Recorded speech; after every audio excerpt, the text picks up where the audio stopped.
SBR Videos is sponsored by Sports Cash System. Click on the link below for more information.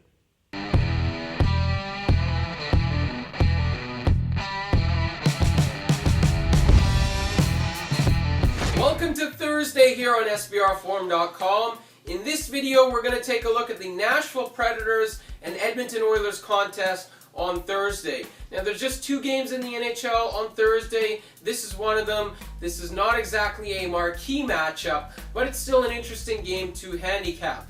Now, when you look at this matchup, you have to look at the trends of both teams. Now, the Oilers have won 3 of 4. The Predators come into this game after Wednesday's win as winners of 6 of 7. So both teams are playing relatively well, right?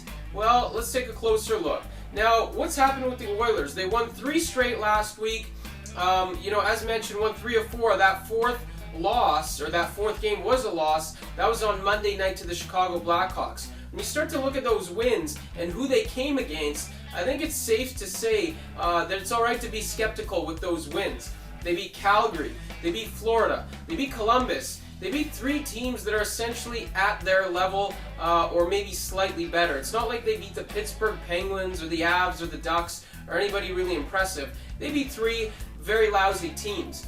Now, on the flip side, with the Predators, they have been struggling without Pekka Rinne, but something had changed. Something has changed for this team to spark this nice stretch where they've won 6 of 7.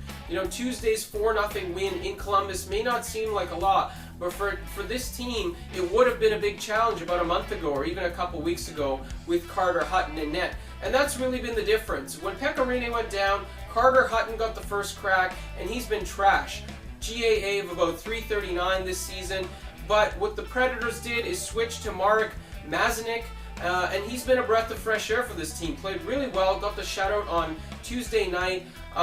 Wednesday night. He's played really well for the Predators and given them that sort of breath of fresh air, the second wind that allows them to play that defensive style, the conservative, low scoring, be that backbone of the team type of, goaltender that they need. That's what Pekka Rinne was and has been for them over the last few years. He's been the cornerstone of the franchise. Everything starts and ends with him. And when he went down, the switch to Hutton was crippling for this team. So Mazanec's played well, and if he's in net again on Thursday, I think the Predators are worth a look at -132.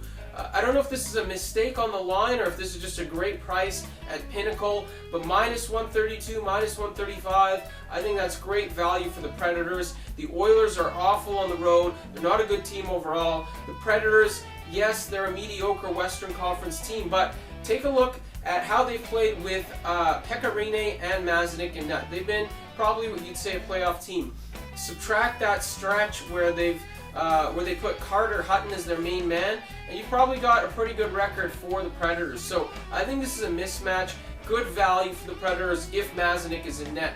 Now, if he's not in net because it is a back-to-back situation, make sure you check the wires. I think it's worthy of a look of the over. That would be my suggestion. Hutton's bad in net, Dubnyk's bad in net.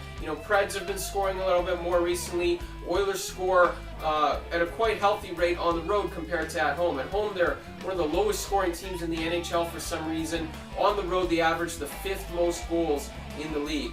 So that basically wraps it up for you. If Mazanec's in net, take the Predators. If he's not in net and it's Hutton, take the over.